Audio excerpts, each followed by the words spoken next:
नमस्कार विद्यार्थियों, आज हम पढ़ने जा रहे हैं कक्षा 12वीं के राजनीति विज्ञान का पार्ट सेकंड। विद्यार्थियों, आपको पता है राजनीति विज्ञान का पार्ट सेकंड है जो भारतीय संविधान और राज्य व्यवस्था से संबंधित है, यानी उसमें राजनीतिक थ्योरी नहीं है, अपना कॉन्स्टिट्यूशन वगैरह, नेशनल मूवमेंट ये टॉपिक है। तो इसमें अपने जो 12वीं की राजनीति विज्ञान के सेकंड पार्ट में अपना जो पाठ्यक्रम शुरू होता है संविधान निर्माण से शुरू होता है। विद्यार्थियों, आपको बात ये ध्यान रखनी है, आपने संविधान निर्माण, संवैधानिक विकास वगैरह ये चीजें, ये ऐसा टॉपिक है, इसमें आधा मैटर 12वीं की इतिहास में। जैसे अपन यहाँ पर एक बात करें तो 1909 का भारत शासन अधिनियम, 1919 का भारत शासन अधिनियम, 1935 का भारत शासन अधिनियम और राष्ट्रीय आंदोलन यानी कांग्रेस की स्थापना 1885 से लेकर जो राष्ट्रीय आंदोलन शुरू होते हैं, ये चीजें राजनीति विज्ञान में अपने को नहीं पढ़नी है। ये चीजें 12वीं की इतिहास में राष्ट्रीय आंदोलन का उद्भव या विकास और 1909, 1919 और 1935 का भारत शासन अधिनियम, ये बहुत वेरी इंपॉर्टेंट है। आगे कंपटीशन में भी ये टॉपिक काम में आते हैं, लेकिन अभी यहाँ मैं आज नहीं पढ़ा रहा। तो ये चीजें 12वीं इतिहास में, तो ये वीडियो बताना मेरा मोटो 12वीं के विद्यार्थियों के लिए, अपना ज्यादा डीपली नहीं पढ़ाए जाएंगे। ये 12वीं की इतिहास में अपन बाद में पढ़ेंगे। कहने का मतलब है जो 12वीं की राजनीति का जो सेकंड पार्ट शुरू होता है वो अपना टॉपिक क्या, अपना सिलेबस क्या है, 9 दिसंबर 1946 से, यानी संविधान सभा की पहली बैठक से, वहां से अपना संविधान निर्माण शुरू होता है। 9 दिसंबर 1946 पहली बैठक के बाद से अपने को पढ़ना है। बाद में यहाँ से दिया हुआ है राजनीति में, बाकी वाले मूवमेंट ये सारी चीजें 12वीं की इतिहास में। इसमें विद्यार्थियों इतिहास में, तो इनको अभी आज अपन नहीं छेड़ेंगे। आज अपन पढ़ रहे हैं संविधान निर्माण, यानी भारतीय संविधान का निर्माण किस प्रकार हुआ, विशेष करके संविधान सभा, यानी अपना पाठ्यक्रम संविधान सभा से स्टार्ट होता है। तो जब अपन संविधान सभा की बात करते हैं, उससे पहले भारतीय संविधान निर्माण के बारे में अपने को थोड़ा सा बेसिक जानकारी अपने को याद होनी चाहिए। और भी जो वीडियो देख रहे हैं उनके लिए भी बता रहा हूँ। यानी भारत में अपन सबको पता है कि भारतीय संविधान का निर्माण किसने किया। अब सब बताते हैं संविधान सभा द्वारा निर्माण किया गया, लेकिन ये कितनी लंबी कहानी अपन कर रहे। 2 वर्ष 11 माह 18 दिन में संविधान बनकर तैयार हुआ, लेकिन अपने जो आजादी के लिए अपन लड़े, यानी करीब 1857 से लेकर 1947 तक 90 साल तक संघर्ष करने के बाद हमारा देश जो अंग्रेजों की गुलामी से मुक्त हुआ था, उसके बाद भी शासन चलाने के लिए, संविधान बनाने में भी अपने को 2 वर्ष 11 माह 18 दिन लगे। तो ये कहानी बहुत लंबी है, फिर भी मैं थोड़ी बहुत चीजें आपको बताना चाहता हूँ कि भारत में संविधान निर्माण की मांग यहाँ के स्वतंत्रता आंदोलन के साथ ही जुड़ी हुई है। यानी अर्थात सर्वप्रथम हम कहे तो बात है 1895 में बाल गंगाधर तिलक का नाम सुना है। 1895 में बाल गंगाधर तिलक ने एक अपने स्वराज्य विधेयक के माध्यम से संविधान निर्माण की मांग की। बाल गंगाधर तिलक जिन्होंने नारा दिया था, आपको पता है, स्वराज्य मेरा जन्मसिद्ध अधिकार है, मैं इसे लेकर रहूंगा। तो ये नारा उन्होंने 1895 में स्वराज्य विधेयक के माध्यम से संविधान निर्माण की मांग की बाल गंगाधर तिलक ने। आपको सुना है बाल गंगाधर तिलक कांग्रेस से अलग होकर गरम दल के नेता होते हैं। उसके बाद अब जब भारत में संविधान निर्माण की मांग उठ रही थी, स्वराज्य विधेयक के माध्यम से तिलक ने यह दावा प्रस्तुत किया। तब 1922 में महात्मा गांधी ने, आपने महात्मा गांधी का नाम सुना ही होगा अच्छी तरह। 1922 में महात्मा गांधी ने कहा कि हम भारतीयों का भाग्य हम खुद बनाएंगे, यानी भारत का संविधान भारतीयों की इच्छा के अनुसार होगा, अर्थात ब्रिटिश शासन या ब्रिटिश सरकार के द्वारा प्रदत्त संविधान को भारतवासी कतई स्वीकार नहीं करेंगे। ये बात 1922 में महात्मा गांधी ने कही थी कि संविधान भारतीय स्वयं बनाएंगे, अंग्रेजों द्वारा बनाकर किया हुआ संविधान भारतवासी स्वीकार नहीं करेंगे, यानी संविधान भारतीय स्वयं बनाएंगे। ये बात कही थी गांधी जी ने। किसने कही थी? गांधी जी ने। यानी उसके गांधी जी ने बात कर दी कि भारतवासी स्वयं संविधान बनाएंगे, भारतीयों का भाग्य है, इसका निर्माण हम स्वयं करेंगे। लेकिन उसके बाद आपने वर्ष है 1928, या मैं कोष्ठक में लिख रहा हूँ 1924 से लेकर 1928 तक, और इसमें है मोतीलाल नेहरू, जो जवाहरलाल नेहरू के पिताजी है, मोतीलाल नेहरू।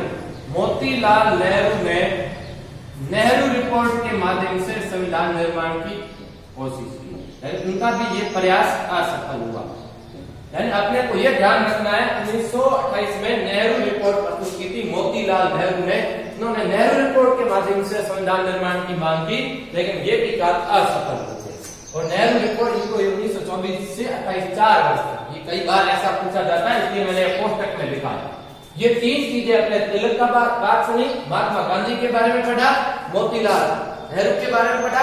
फिर अभी तक एक बात अपने को ध्यान रखनी, आपको अपन कर रहे बात का संविधान का निर्माण संविधान सभा ने किया, लेकिन उसकी बात यानी सर्वप्रथम औपचारिक रूप से संविधान सभा के माध्यम से भारतीय संविधान निर्माण की मांग करते हैं, वो वेरी वेरी इंपॉर्टेंट एक वर्ष में 1934 और एम एन रॉय या Manvendra Nath Roy, M N Roy very very important है। 1934 में एम एन रॉय यानी मानवेंद्र नाथ रॉय ने सर्वप्रथम, ये वेरी वेरी इंपॉर्टेंट, सर्वप्रथम औपचारिक रूप से संविधान सभा के माध्यम से संविधान निर्माण की मांग की थी। सर्वप्रथम औपचारिक रूप से संविधान सभा के माध्यम से संविधान निर्माण की मांग की थी। तो ये बात मैंने लिखी, औपचारिक रूप से संविधान सभा के माध्यम से भारतीय संविधान बनाने की मांग की थी। 1934 में एम एन रॉय यानी मानवेंद्र नाथ रॉय ने ये बात आपको सर्वप्रथम औपचारिक रूप से संविधान सभा की बात करते हैं 1934 में एम एन रॉय। उसके बाद अपने वर्ष पहले जाता हूं, मैं आपको धीरे धीरे 9 दिसंबर 1946 तक ले जा रहा हूं आपको, मेरा मकसद ये। उसके बाद एक वर्ष 1938 कौन सा है? 1938 में अब ये मोतीलाल नेहरू ने, अब इनके बेटे जवाहरलाल नेहरू के बारे में पढ़ना है। यानी 1938 में जवाहरलाल नेहरू जो भारत के प्रथम प्रधानमंत्री, आपने नाम सुना ही है। 1938 में जवाहरलाल नेहरू ने कहा कि संविधान सभा का चुनाव, इन्होंने कहा कि संविधान सभा के माध्यम से तो आप संविधान बनाओगे, लेकिन संविधान सभा का चुनाव वैश्य मताधिकार के आधार पर किया जाएगा। संविधान सभा का गठन या संविधान सभा का चुनाव वैश्य मताधिकार के आधार पर किया जाएगा। तो इसमें सब अंडरलाइन करना, वैश्य मताधिकार और संविधान सभा, यानी संविधान सभा का गठन वैश्य मताधिकार के आधार पर करने की बात 1938 में जवाहरलाल नेहरू ने की थी। ये भी वर्ष 1934 और 38 अच्छी तरह ध्यान रखना। जवाहरलाल नेहरू ने वैश्य मताधिकार के माध्यम से संविधान सभा के गठन की मांग की थी। विद्यार्थियों ये बात ध्यान रखना। अब देखो 1939 में दूसरा विश्व युद्ध शुरू हो जाता है, जो 1939 से 1945 तक चलता है। तो यहाँ पर ये बात आपको ध्यान रखनी। उसके बाद एक आपने सुना है अगस्त प्रस्ताव, 1940 में अगस्त प्रस्ताव। तो कहने का मतलब अब मैं यहाँ सीधा 1940, कब? 1940, या मैं इसको ये से भी कह सकता हूं अगस्त 1940 में, अगस्त 1940 में, अगस्त 1940 में ब्रिटिश सरकार के द्वारा भारतीयों के संविधान सभा के माध्यम से संविधान निर्माण की मांग को अस्थायी स्वीकृति दी गई। यानी अगस्त 1940 में ब्रिटिश सरकार के द्वारा भारतीयों के संविधान सभा के माध्यम से संविधान निर्माण की मांग को अस्थायी स्वीकृति दी गई थी। किसकी? संविधान सभा के गठन की अस्थायी स्वीकृति दी थी, संविधान सभा के गठन की। अब ये स्वीकृति किसने दी? ब्रिटिश सरकार ने दी। यहाँ पर ब्रिटेन का अधिपत्य था। तो अगस्त 1940 में अंग्रेजों को द्वितीय विश्व युद्ध में भारतीयों का सहयोग लेना था, इसलिए उन्होंने भारतीयों के संविधान सभा के गठन के या संविधान सभा के माध्यम से संविधान निर्माण की मांग को अस्थायी स्वीकृति दी है, वो अगस्त 1940 में दी थी। समझ में आई बात? उसके बाद एक वर्ष में आपको ले जाना 1942। 1942 का एक होता है क्रिप्ट मिशन, आपने नाम सुना है क्रिप्ट मिशन। 1942 में क्रिप्ट मिशन आया। क्रिप्ट मिशन के माध्यम से अंग्रेजों द्वारा पहली बार भारतीयों के संविधान सभा के गठन की मांग को पूर्ण स्वीकृति यानी स्थायी स्वीकृति दी गई। यानी 1942 क्रिप्ट मिशन इसमें भारतीयों के संविधान सभा के गठन की स्थायी स्वीकृति दे दी, या संविधान सभा के माध्यम से संविधान निर्माण की बात, या संविधान सभा के गठन की स्थायी स्वीकृति या पूर्ण मंजूरी प्रदान की गई। 1942 के क्रिप्स मिशन के माध्यम से भारतीयों के संविधान सभा के गठन की मांग को स्थायी रूप से स्वीकृति दी, ज्ञापन करके उनको पूर्ण मंजूरी प्रदान कर दी गई 1942। तब अगस्त 1942 में पूर्ण स्वीकृति दे दी। तो यहाँ पर ये चीजें 1 2 3 4 5 6 7 8 जो मैंने टॉपिक आपको चैप्टर अच्छे एक लाइन समझाइए, ये आपको ध्यान रखनी है। समझ भाई, अब ये इतनी चीजें हो गई। अब अपने को इधर देखना है, मैं यहाँ लाइन लिख रहा हूँ। अब देखो कई बार पूछा जाता है कि भारत का संविधान निर्माण किस योजना के फलस्वरूप हुआ? कैबिनेट मिशन योजना के आधार पर। भारत का विभाजन किस योजना के आधार पर हुआ? माउंटबेटन योजना के आधार पर। लेकिन यहाँ पर अपने को अब देखो 1942 में स्थायी स्वीकृति या पूर्ण मंजूरी प्रदान कर दी गई। अब 1946 में आ जाओ, कहां जाओ? 1946 जब देखिए तो यहाँ पर है कैबिनेट मिशन योजना। कौन सा? Cabinet mission. 1946 में एक है कैबिनेट मिशन। 1946 की कैबिनेट मिशन योजना के आधार पर ही भारतीय संविधान का निर्माण हुआ। कई बार आपको पूछेंगे भारतीय संविधान का निर्माण किस योजना के फलस्वरूप हुआ? कैबिनेट मिशन योजना के फलस्वरूप। और ये कैबिनेट मिशन 24 मार्च 1946 को भारत आया। 24 मार्च 1946 को भारत आया और इसमें 3 सदस्य थे। कितने सदस्य थे कैबिनेट मिशन में? कई बार पूछ लिया जाता है विद्यार्थियों। 3 सदस्य थे। इधर मैं बता रहा हूं। Number 1 Lord Patrick Lawrence. Lord Patrick Lawrence, या इसको अपन सीधा ही कहते हैं पैट्रिक लॉरेंस। और दूसरा sir Stafford Cripps. Sir Stafford Cripps. और एक है A.V. अलेक्जेंडर। नंबर 3 है A.V. अलेक्जेंडर। A.V. अलेक्जेंडर। ये राजनीति विज्ञान इतिहास है, इसमें मात्राओं की अशुद्धियों पर ज्यादा ध्यान नहीं देना है, इसमें मात्राओं के नंबर नहीं कटते। और लॉर्ड पैट्रिक लॉरेंस है, ये है कैबिनेट मिशन का अध्यक्ष। अगली बात समझ में।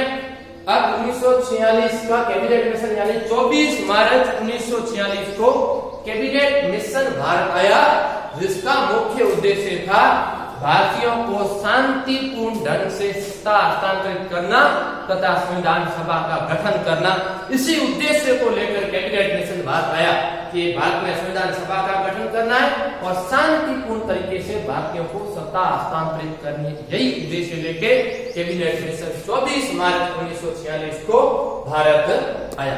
अब इस कैबिनेट मिशन ने, इस योजना ने क्या क्या सुझाव, यानी इसने संविधान सभा के बारे में किस किस बातों का निर्धारण किया। यानी इसने कैबिनेट में सर्वप्रथम ये कहा कि संविधान सभा का गठन अप्रत्यक्ष रूप से तत्कालीन प्रांतीय विधानसभाओं के सदस्यों द्वारा किया जाएगा। यानी इसने ये बात कही कि संविधान सभा का गठन अप्रत्यक्ष रूप से तत्कालीन प्रांतीय विधानसभाओं के सदस्यों द्वारा किया जाएगा। इस बात समझ में, यानी अर्थात भारतीय जनता प्रत्यक्ष रूप से संविधान सभा के गठन में भागीदारी या उसके चुनाव में भागीदारी नहीं निभाएगी। यानी सीधी सी बात है, यहाँ पर इन्होंने अप्रत्यक्ष रूप से फिर भी भारतीय जनता के साथ एक खिलवाड़ी हुई है कि भारतीय जनता को सीधे तौर पर संविधान सभा के सदस्यों के चुनाव में मौका नहीं मिला, चुनाव अप्रत्यक्ष रूप से होंगे। पहली बात तो इसने कर दी ये। उसके बाद दूसरी इसने बात की कि संविधान सभा में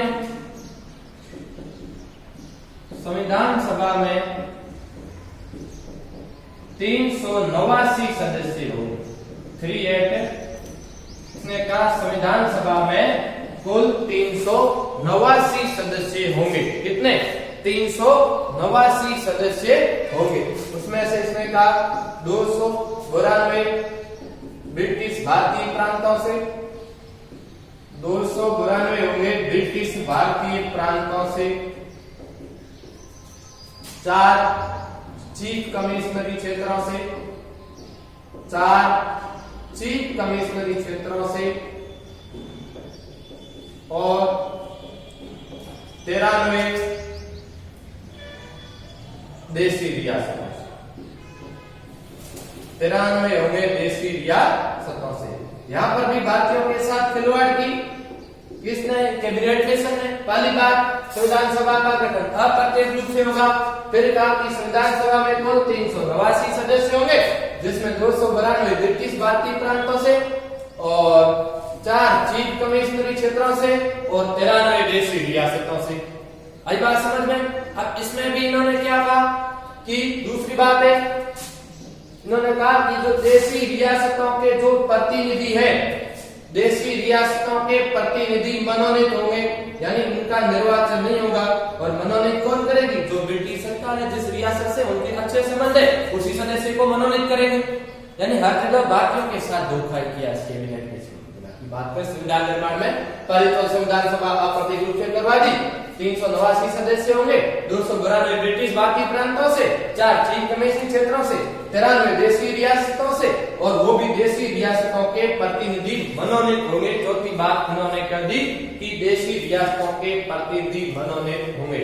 और अगली बात थी कि संविधान सभा का एक सदस्य, संविधान सभा का एक सदस्य, संविधान सभा का एक सदस्य 10 लाख की जनसंख्या, एक सदस्य 10 लाख की जनसंख्या का प्रतिनिधित्व करेगा।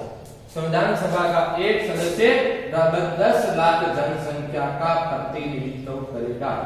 इन बातों का निर्धारण किया था कैबिनेट मिशन योजना ने कि संविधान सभा का गठन अप्रत्यक्ष रूप से होगा।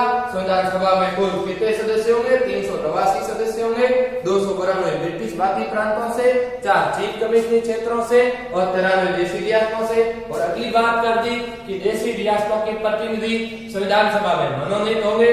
और फिर उन्होंने कहा कि संविधान सभा का एक सदस्य 10 लाख की जनसंख्या का प्रतिनिधित्व करेगा। समझ भाई? फिर अगली बात उन्होंने कह दी, जब तक नए संविधान का निर्माण नहीं होगा तब तक सभी दलों को मिलाकर एक अंतरिम सरकार का गठन किया जाएगा। किसका किया जाएगा? कि जब तक नई सरकार बनेगी तभी सभी दलों को मिलाकर एक अंतरिम सरकार यानी अस्थायी सरकार का गठन किया जाएगा। और ये बाद में जो अस्थायी सरकार बनती है, ये जो 2 सितंबर 1946 को पहली अंतरिम सरकार का गठन होता है। तो ये कैबिनेट मिशन योजना का एक प्रावधान था, जब तक नया संविधान बनेगा तब तक सभी दलों को मिलाकर एक अंतरिम सरकार का गठन किया जाएगा। और अंतरिम सरकार का गठन हुआ था 2 सितंबर 1946 को।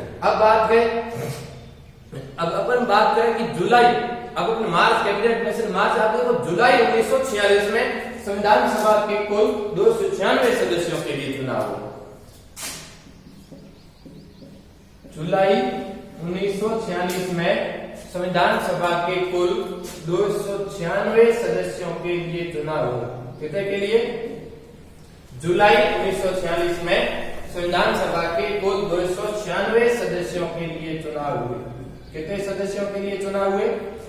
जुलाई 1946 में संविधान सभा के कुल 296 सदस्यों के चुनाव हुए, जिसमें मुस्लिम लीग को 73 सीटें ही मिली, जिसमें मुस्लिम लीग को मात्र 73 सीटें ही मुस्लिम लीग को मिली।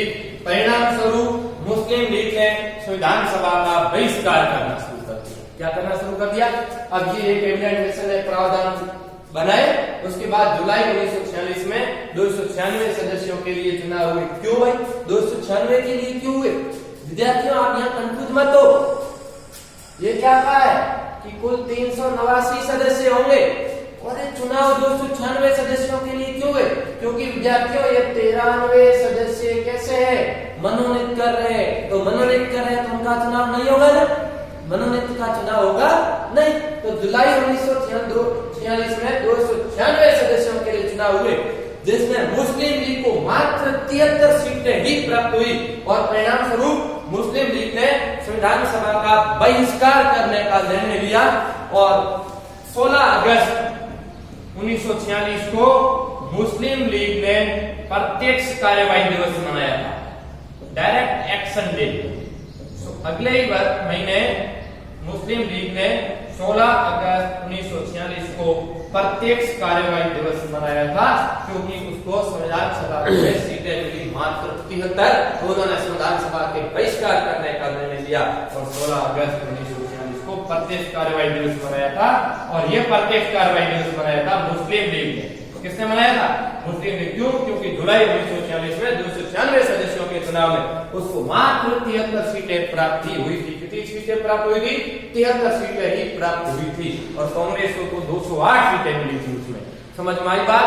तो ये आप देखो, यहाँ तक मैंने जो ये बेसिक कॉन्सेप्ट आपको बताया। अब अपन सबको 12वीं के विद्यार्थियों आपको अच्छी तरह याद होगा और याद नहीं, धीरे धीरे अपन आगे बढ़ रहे हैं। अपन बात करें यहाँ से कि फिर अपन संविधान सभा की कार्यप्रणाली पढ़ेंगे। क्या पढ़ेंगे? और फिर अपना अगला टॉपिक होगा संविधान सभा की कार्यप्रणाली।